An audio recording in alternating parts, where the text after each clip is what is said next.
Muy buenas a todos. Hoy os traemos el recorrido de la Vuelta a España 2026. Vamos a traeros el análisis de las 21 etapas, un poco por encima porque aún no sabemos qué personajes van a ir a la Vuelta. Hay algunos nombres encima de la mesa, pero bueno, pues vamos a mostrar lo que es el perfil de las etapas. Así que nada, para ello Pablo y Saúl de nuevo están por aquí. Gracias de nuevo por aceptar la invitación. Un placer. Gracias a ti. Bueno, pues este año contamos con el atractivo de que sale de Mónaco, que es la sede de la residencia de Tadej Pogačar, igual es un guiño para que venga el esloveno, el día 22 de agosto, y termina en Granada, el día 13 de septiembre, con una etapa que comentaremos después bastante interesante. Me recuerda un poco a la etapa final del Tour de Francia del año pasado. Bueno, 21 etapas, tenemos 2 contrarrelojes, 7 finales en alto, etapas bastante entretenidas. Ya comentaremos ahora cuando os toque hablar, pero un recorrido que la verdad bastante guay. No hay muchas jornadas para los sprinters, pero sí que hay varias jornadas, me atrevería a decir unas 6 o 7, que no se sabe si va a haber espectáculo de fuga, espectáculo de favoritos o una mezcla de ambas, con lo cual nos augura un espectáculo bastante chulo.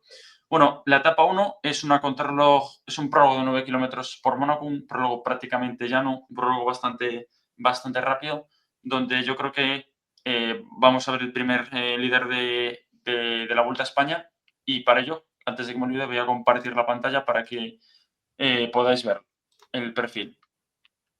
Bueno, esta es la etapa 1, es, como podéis ver, completamente llana, Mónaco 9 kilómetros. Luego tenemos la etapa 2 que sale de Mónaco y ya nos adentramos en territorio francés, territorio bastante pues, de media montaña, con este repechaje que al final puede pues, ser jornada para jugados. Etapa 3 tenemos también territorio francés, con esa llegada al puerto de segunda categoría, con ese doble encadenado. Yo creo que ya primer día para los hombres de la general.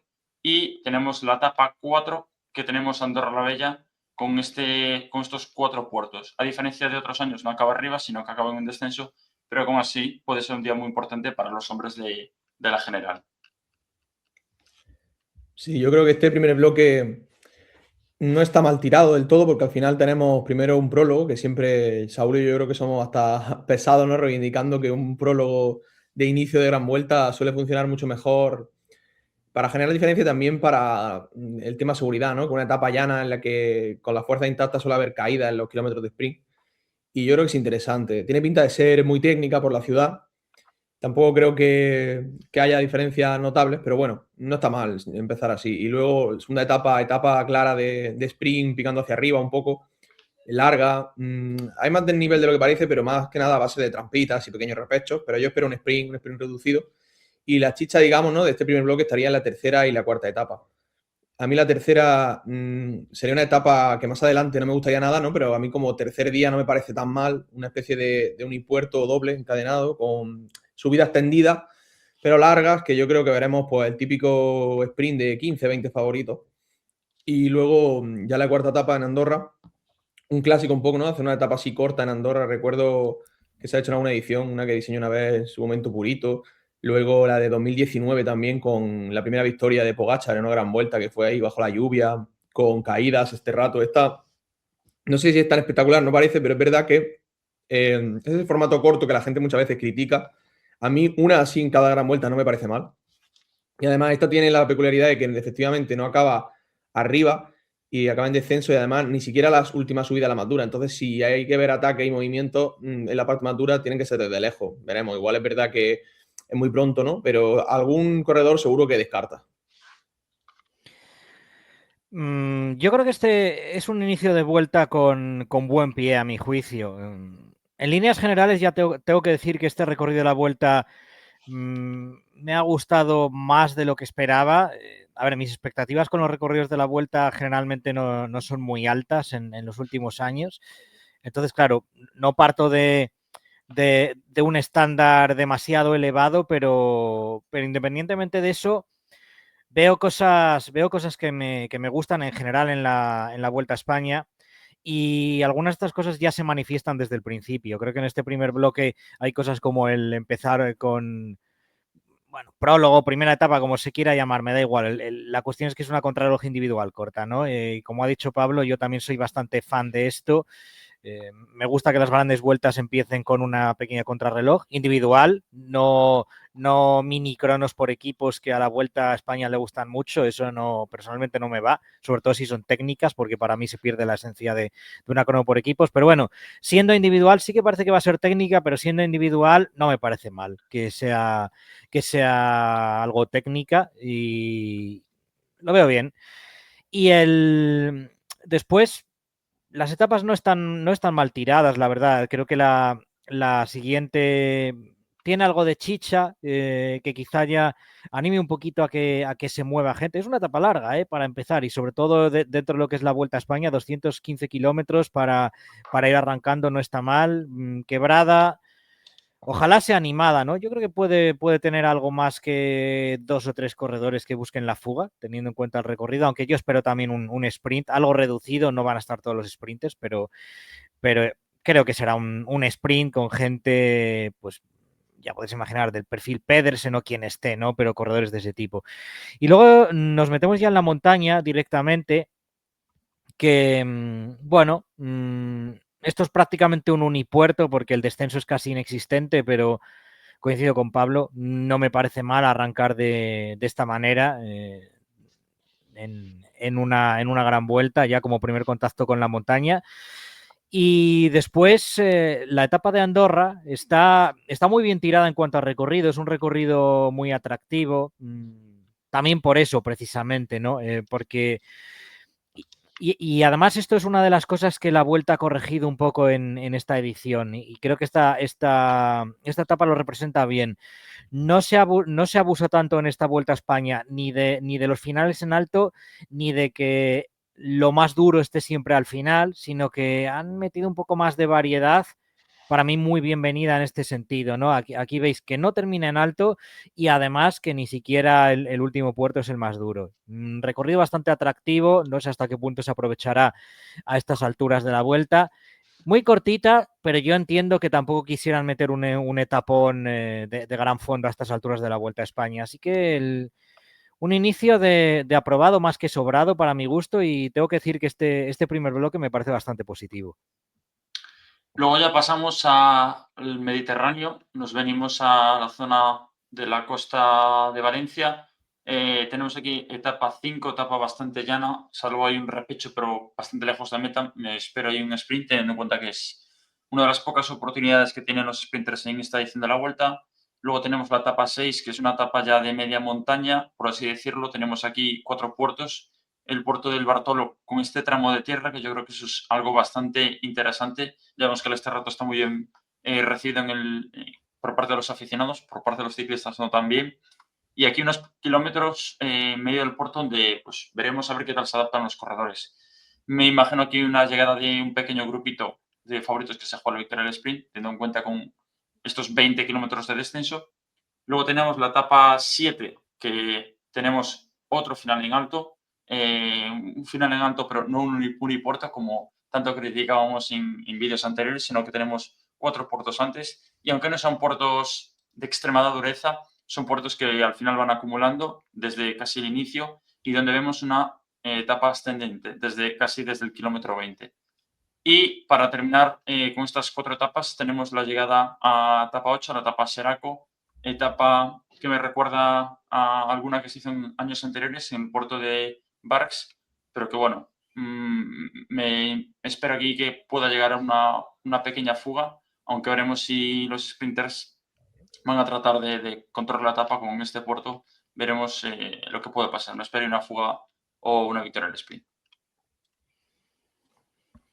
Pues de cara a este bloque, la etapa más atractiva me parece la sexta, desde luego. Yo creo que en esta quinta etapa va a haber un sprint, quizá algo selecto, algo peleado. Habrá gente que lo intente en ese puerto de tercera, pero al fin y al cabo son unos 25 kilómetros desde que se corona, y yo creo que habrá un sprint. Algún corredor se quedará, pero apuesto por sprint.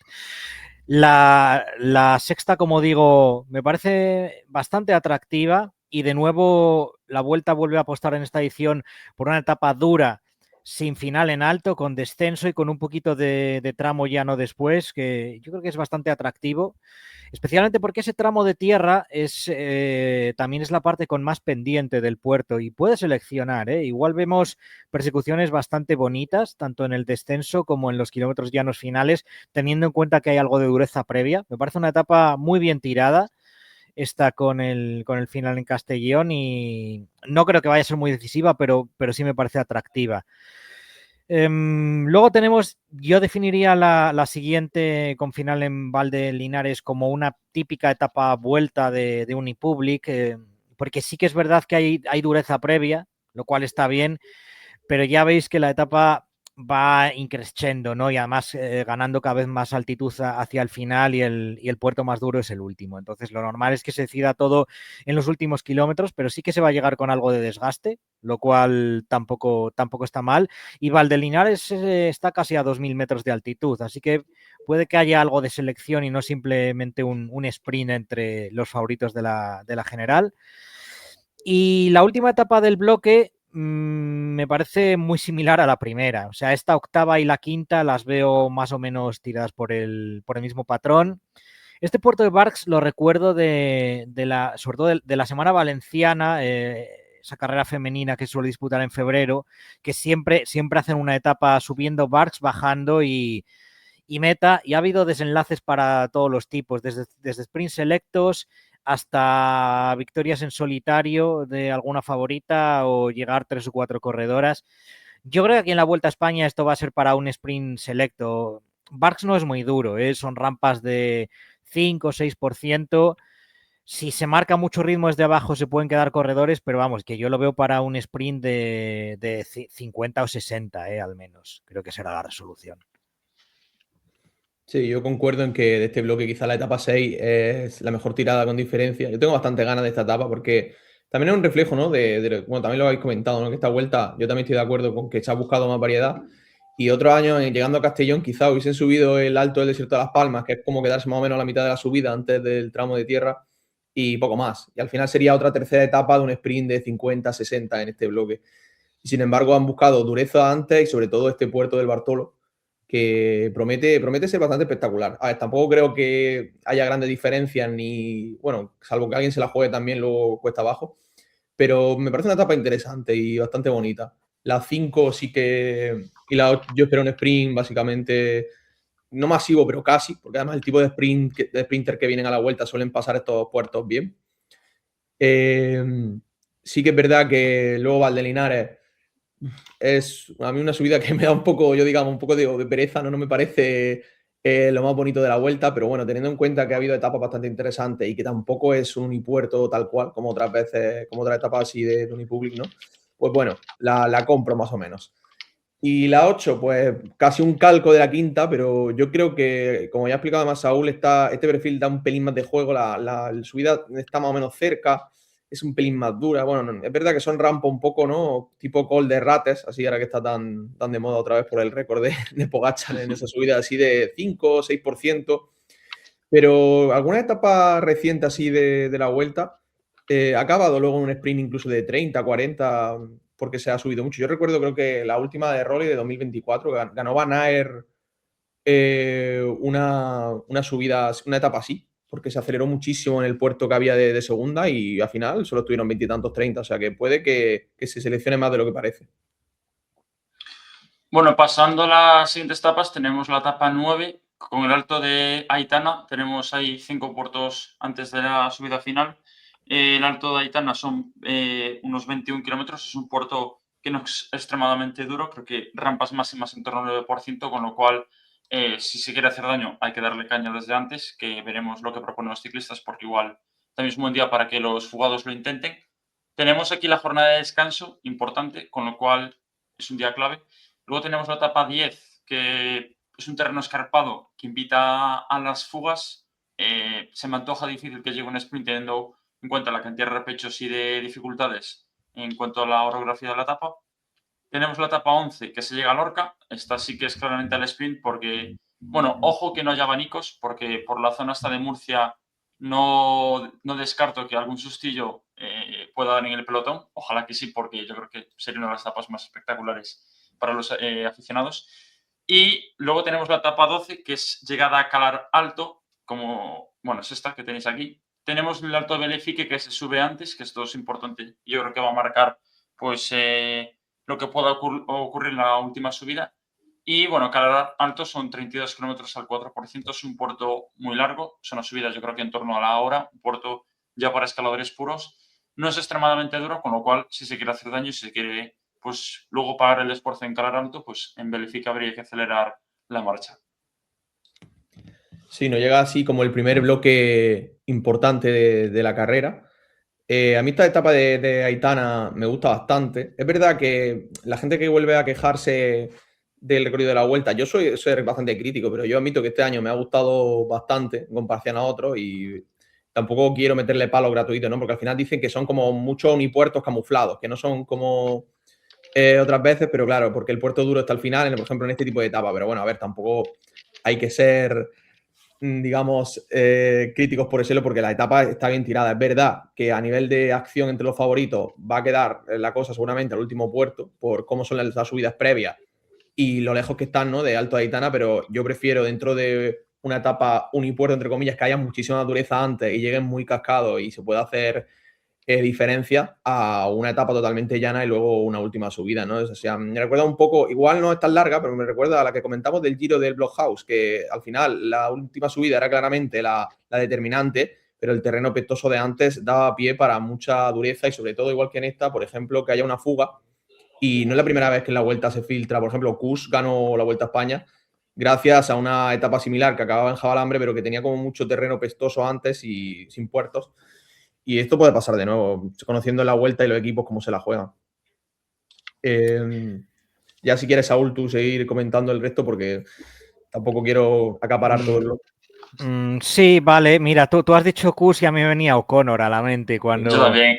cuando pensaba en corredores, porque se puede formar una fuga peligrosa. Por ejemplo, esta etapa, el puerto del Miserat es durísimo, que está ahí en la primera mitad de la etapa, pero es realmente exigente, es una pared y ahí, pues, no sé, se puede buscar algo por parte a lo mejor de corredores fuertes que hayan perdido algo de tiempo. Se puede buscar algo y es una etapa que es difícil de controlar, como podéis ver por el perfil, o se puede deducir al menos, ¿no?, por el perfil, porque hay muy poco llano y si se forma una fuga por ahí, luego ya veis que no hay terreno fácil para que los equipos se organicen. Aitana, a ver, no es el Angliru, pero Aitana es una subida exigente. En Aitana, si se llega con tralla, estoy convencido de que va a haber bastantes diferencias entre los corredores. Luego teníamos en este bloque algunas etapas que, por ejemplo, esta. Yo creo que esta etapa, si la pones al principio de la primera semana, en la tercera o la cuarta etapa, aquí llega un sprint casi masivo, pero a estas alturas de la Vuelta igual ya no se puede controlar una fuga, Así que voy a apostar por la fuga en Elche. Yo creo que es una etapa bastante atractiva para eso. Y teníamos también la etapa siguiente, esta, precisamente es en la que ha dicho Roque que podía haber posibilidades de abanicos, ojalá, porque yo creo que sería muy bonito, sobre todo si antes del morrón de Totana hay abanicos y llega la carrera un poquito rota al puerto, que aunque no sea muy duro, una carrera un poco rota por abanicos antes de un puerto suele deparar bastante espectáculo después. Y podría haber persecuciones muy, muy bonitas en los últimos 35 kilómetros que son llanos con tendencia hacia abajo. Típica etapa que la ves y no parece gran cosa, pero dependiendo de cómo se den las condiciones, igual sale un etapón aquí. Así que yo creo que es una para no perderse tampoco. Bueno, ya pasamos a la etapa. Bueno, esto es la etapa de Calar Alto. Y bueno, y esta que no había comentado, es verdad, no había comentado Calar Alto. No, sobre todo de Calar Alto quería decir que, en particular, Belefique ya va a añadir, no sé si alguien querrá saltar desde Belefique, lo más duro de Belefique está al principio, Calar Alto ocurre exactamente lo mismo, están muy bien enlazados, eso sí, en el peor de los casos va a añadir bastante dureza previa a la etapa y además dureza de la que va a estar reciente en las piernas, porque es subir, bajar y subir. Y luego Calar Alto tiene este tipo de perfil que dependiendo de la actitud de los corredores puede funcionar muy bien o muy mal. porque lo más duro con mucha diferencia está al principio. Y si alguien es valiente y arranca y puede hacer diferencias casi desde abajo, después se pueden ver unos kilómetros finales que son mucho más fáciles, realmente bonitos por la persecución. Pero claro, como la gente no quiere arrancar y se lo quieran jugar casi a ese repecho final ahí, pues es una etapa en la que habría muy pocas diferencias. Entonces, para mí es un perfil que puede ser muy bueno, pero va a depender mucho de la actitud de los corredores, más que otro tipo de etapas. Aquí te puede salir bien o te puede salir mal. Yo solo quería añadir que, bueno, que yo igual me veis de fondo en el público, porque ahí estaré en la etapa de mi provincia, Sí. que además tenía años ya de que volviese. Es verdad que te lo pasas muy bien ahí y te das cuenta, ¿no? De la zona, una zona maravillosa, un poco que recuerda algunas de los perfiles de Sierra Nevada, pero es verdad que por el tipo de puerto a veces han decepcionado. O sea, lo ves pasar a veces a 30 por hora por Calar Alto, y es verdad que por propia dureza y por el calor, seguro que hay una selección tremenda, pero muchas veces se habla de la etapa reina con Belefigue y Calar Alto, y al final nunca ha habido una que marcase totalmente una Vuelta a España, la verdad. Bueno, pasamos a la etapa 13, se llega a Loja, etapa pues de media montaña. Sí que veo difícil que se llegue al sprint porque hay 3 puertos ya de cierta entidad, aunque veremos porque se corona bastante lejos. Yo creo que va a depender de cómo de castigados lleguen los sprinters. Luego pasamos a la etapa 14, Sierra de la Pandera. Yo creo que de estas 4 es la etapa clave. La Sierra de la Pandera son 23 kilómetros al 5%. Es un puerto largo. Volvemos un puerto similar a los que analizamos antes y donde tenemos 2 subidas previas, con lo cual es un perfil un poco similar no al del anterior, pero un poco más similar al de la etapa de la subida aitana. Luego tenemos la etapa 15, domingo, que se llega a Palma del Río, Córdoba, etapa de media montaña. Tenemos 3 puertos de tercera categoría. No es muy dura. Me imagino que se intentará llegar al sprint, aunque bueno, siempre puede haber alguno que intente un poco chafarte. Pero bueno, me imagino que sería complicado estando a 30 de meta. Y luego decir nada, que el día siguiente es jornada de descanso.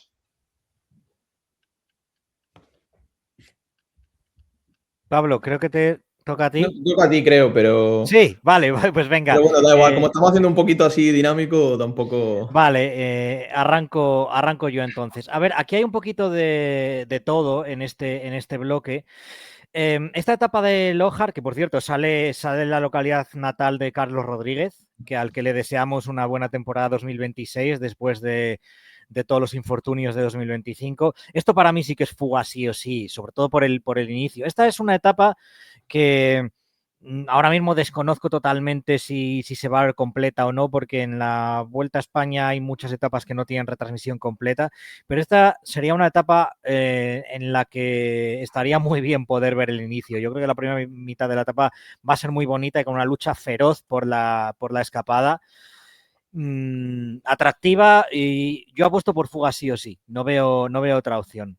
Después tenemos uno de los finales en alto, para mí, clásicos de Vuelta a España, una etapa que yo diría muy típicamente Unipublic. Esta supongo que es una de esas que puede definir la gente como unipuerto camuflado, porque aquí sí que parece claro que todo se va a jugar en el final. Pero de nuevo hay dureza acumulada, y ya no solo por los puertos puntuables, sino por los no puntuables. Ya veis que es una etapa que es un diente de sierra y tiene mucha dureza acumulada. De nuevo, donde si se forma una fuga fuerte, va a ser difícil controlarla por parte de los equipos, y a lo mejor algún corredor incómodo todavía para la general se puede colar por ahí y meterse y bueno, ponérselo difícil a los favoritos, ¿no? Por eso, aunque puedan parecer unipuertos camuflados, yo creo que dan mucho más juego táctico que una etapa que fuera totalmente llana y la subida al final, y como tal lo celebro. Y después tenemos la etapa de Córdoba. Se han hecho recorridos más atractivos terminando en Córdoba. Aquí, supongo que Pablo, tú también la recordarás bien, la exhibición que dio Lars Bohm en 2009, cuando ganó esta etapa en una fuga. Era más dura, creo que tenía puertos de segunda por ahí. Y es cuando yo pensé que iba a ser un corredor mucho más completo de lo que terminó siendo, porque la verdad es que subía muchísimo en aquella Vuelta a España. Esta es un poquito más light que aquella y que otras que se han hecho en Córdoba. Creo que Me suena que en Córdoba también ha ganado Pablo Lastras en alguna ocasión con una subida más dura y una bajada y demás. Esta la veo un poco light para lo que se suele hacer por ahí y no sé qué tal funcionará. A lo mejor hasta la pueden pasar los sprinters y jugarse algo aquí. De todas formas, yo apostaría por Fuga también en este caso. Y no sé si quedaba otra etapa del bloque o esta ya era la No, última. estará justo antes del descanso ya. Vale, pues hasta aquí. Sí, Entonces, Sí. por mi parte. A mí, bueno, este bloque sí que de 3 etapas no me parece el más atractivo. Es verdad que en la etapa 13 y 15 debería llegar una fuga y veríamos bastante batalla bonita, sobre todo de inicio en la 13. En la 15 es verdad que la de Córdoba se me queda flojita porque es lo que dice Saúl. Normalmente se sube, igual me estoy colando, pero se suele subir el alto del 14%, ¿no? Es más cerca de, creo que es subida, o no estoy seguro, pero es una subida de segunda que se sube cerca de Córdoba y se baja. Y no sé, yo recuerdo lo que has dicho de Pablo Lastra. No sé si alguna vez Liquid Gas también hizo ahí algo en Córdoba o no, pero también me suena que la que he dicho de Van Aert antes fue ahí. La de hace un par de años, la de 2024. Y Sí, suele y la haber de más. Liquigas, perdona, la de Liquigas sí, porque no sé si recordáis que fue cuando llegaron precisamente también con Pablo Lastras, Y llegaron también con 3 o Pablo 4 Lastra. Liquigas y querían dejarle a Aníbal y que bonificase, pero Exacto. es que Pablo Lastras les iba a ganar a todos y al final Sagan, que estaba por ahí, tuvo que Tuvo que ganar. ponerse a sprintar para pasar en última instancia a Pablo Lastras porque les iba a ventilar la etapa a todos los demás Liquigas y Nibali se quedó sin bonificar. Fue Bueno, le eso. suelen pasar cosas bonitas en esa, pero ese diseño, pero este es un poquito más light, pero bueno. Al final, como la bandera como única contacto, bueno, para los favoritos me parece un poquito flojo a esta altura de la carrera. Esto junto al inicio del siguiente bloque que luego veremos me parece lo peor, ¿no? De la vuelta y que se nota un poco la improvisación de lo de Canarias, de volver a Andalucía. Pero bueno, la bandera es un puerto que sí es muy vuelta, pero agarra, ¿eh? Luego no parece la gran cosa, pero yo tengo ahí recuerdo, no sé si por el calor o alguna rampa, un tramo que hay duro, que ahí siempre pasan alguna cosita. O sea, no digo que vayamos a ver un gran espectáculo, pero me acuerdo que en la vuelta de Renko, por ejemplo, que fue la última vez, es donde diría que donde más sufrió Renko en esa vuelta.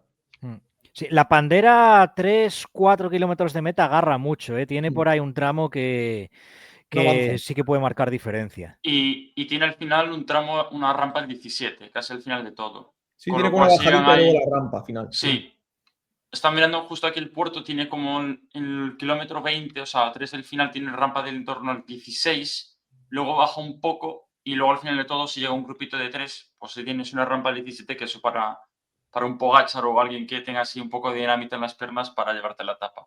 Con lo cual tiene su miga la parte final. Nada, pasamos a la siguiente parte.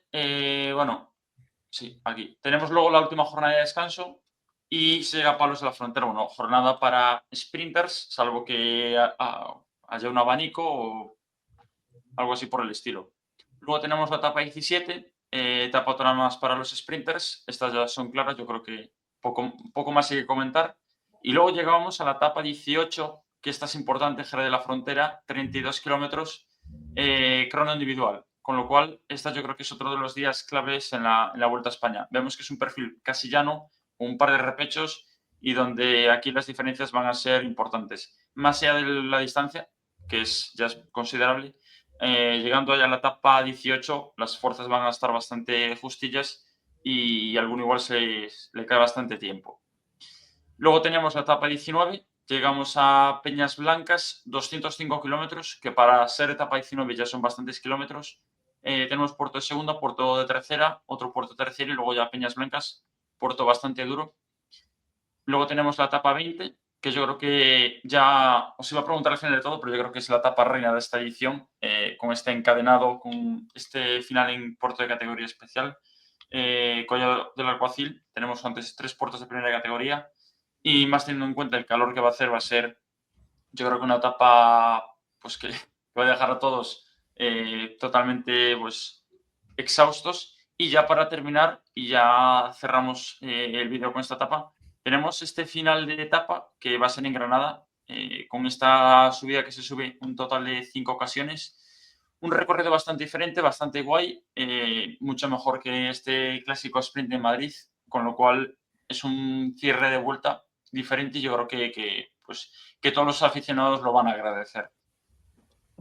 Sí, ¿no? Este bloque, esta última semana, Está muy, muy diferenciada, ¿no? Es como un increscendo de manual, empieza muy floja en la etapa 16 y 17, que unido a que la etapa 15 ya era flojita, eso es donde digo que es lo único que me chirría, ¿no? Un poco a nivel general cuando se desveló el recorrido de la Vuelta y estuve observándolo. Es verdad que creo que esto es producto, ¿no? De al final un poco de la improvisación, de no salir lo de Canarias y tener que volver un poco a Andalucía, y al final en esa zona, tanto la zona de Jerez de la Frontera como la parte de Sevilla, en Sevilla es que hay que hacer prácticamente una etapa llana sí o sí, ¿no? Entonces tampoco se puede pedir mucho más, pero me parece un poco pegote, ¿no? O sea, 16, 17 totalmente llana, sin ningún aliciente, ni siquiera estos puertos de tercera o segunda que hemos comentado en otras. Pero bueno, lo único bueno de que sean así de sencillas es que eso, unido a los 2 días de descanso, o sea, esas 2 etapas unidas al día de descanso, hace que la etapa 18, la crono,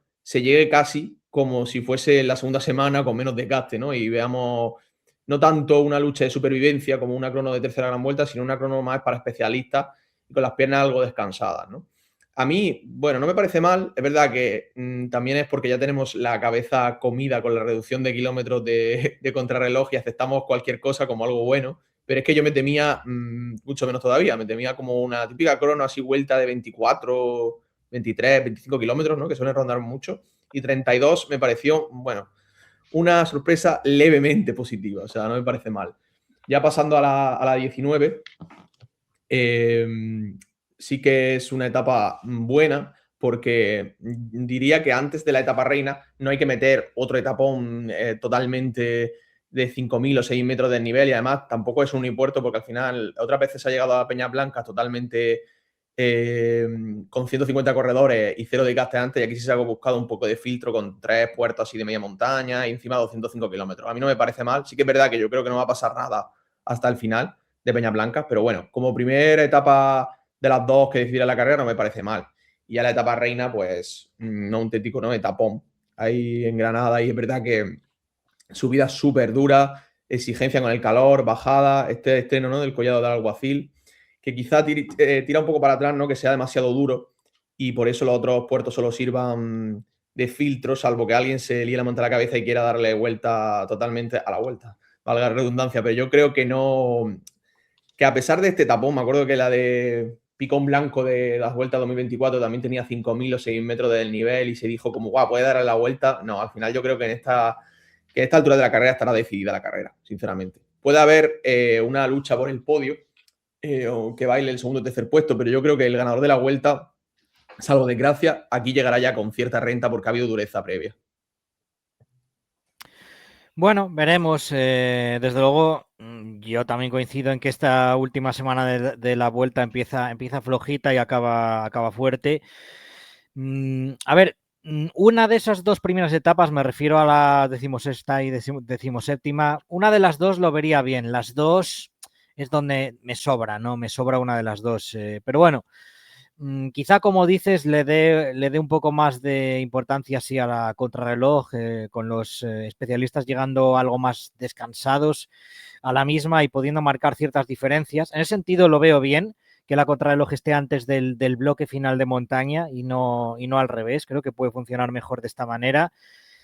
Y sobre las dos últimas etapas de alta montaña, pues a ver, igual se podían haber puesto incluso al revés.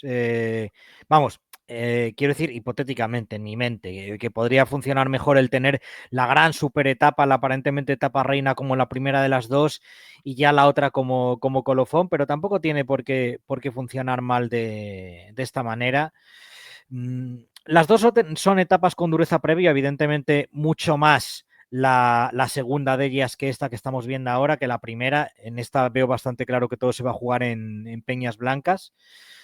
Y en la siguiente, pues sí que hay muchísima dureza previa. Ahí es una etapa que podrías decir que es para jugar, pero también puede ser lo que dice Pablo. A lo mejor a estas alturas llega la carrera muy decidida. En cualquier caso, tampoco quiero poner muchos peros, sino aplaudir a la organización por haber puesto un etapón con puertos de paso verdaderamente duros, que es lo que muchos queríamos ver en la vuelta, y en esta ocasión lo tenemos en más de una etapa, no solo en esta.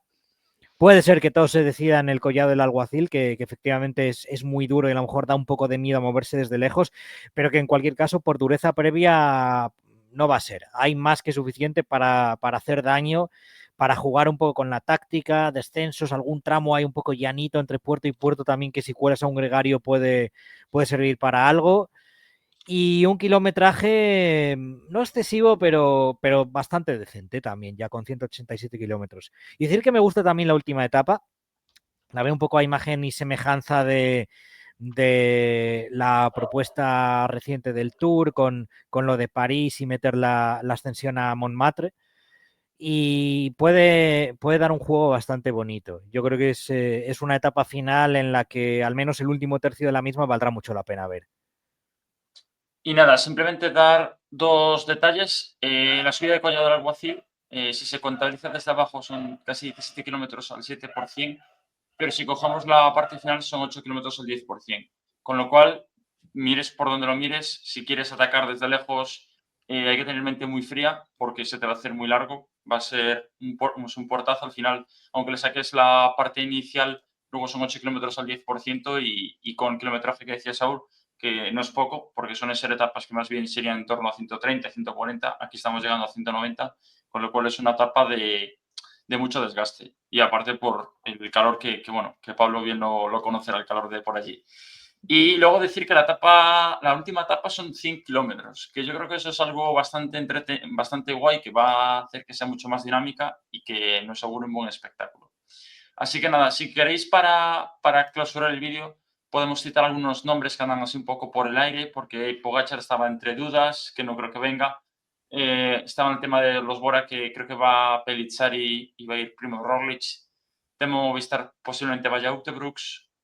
Vingegaard no se sabe aún del todo. No sé qué tenéis en mente o si sabéis algo de algún nombre que vaya a ir o que estén ahí por el aire.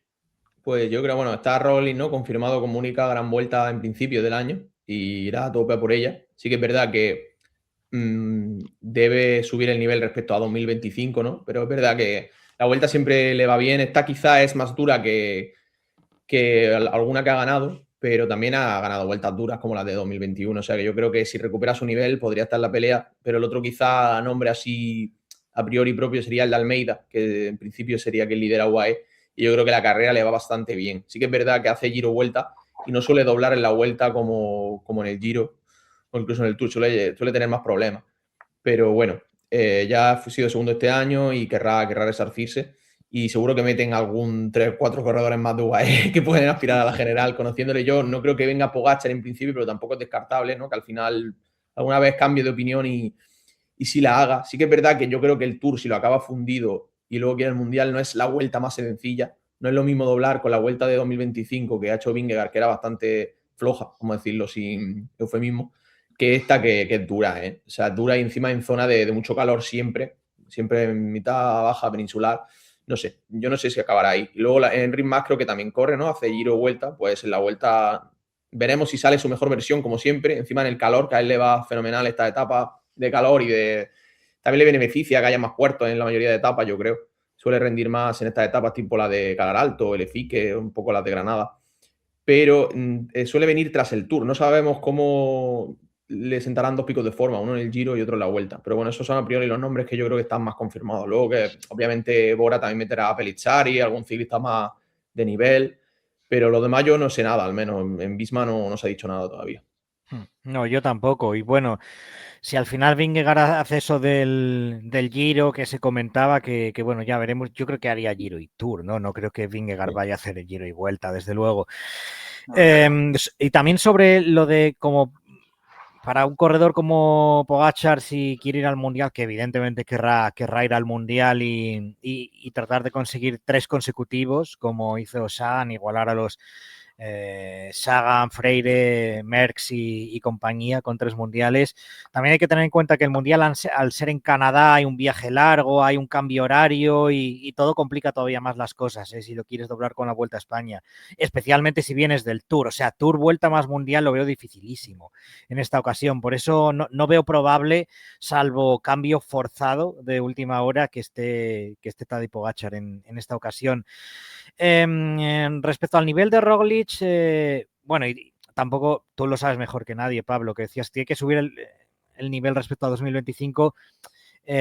No lo digo por ti, que lo sabes de sobra, sino más bien para quien lo esté escuchando, añadiría 2025 en general con una excepción, Cataluña. Si está como en Cataluña no necesita subir el nivel. Ese Roglic se vale para ganar una vuelta como esta, si está como en Cataluña 2025. Pero es verdad que en el resto de carreras no estuvo a la altura. Y luego, pues, básicamente lo que has comentado tú, es que tampoco tengo yo conocimiento de otros corredores, así que no tendría que añadir nada más al respecto, pero quiero quedarme como conclusión final que a pesar de que, sobre todo, si miras solo el mapa de la Vuelta a España, queda como muy raro, porque parece casi más la Vuelta al litoral mediterráneo que una Vuelta a España, pero que las impresiones son bastante positivas y a mí me ilusiona esta vuelta. Pues nada, chicos, gracias por ver el vídeo, gracias a los dos de nuevo por participar y nada, esperemos que os haya gustado esta previa de la Vuelta a España. Ya haremos en su debido momento la previa de la Vuelta a España ya oficial con nombres y apellidos, pero bueno, de momento esto y nada, espero que os haya gustado. Hasta la próxima. Chao, chao. Chao. Chao.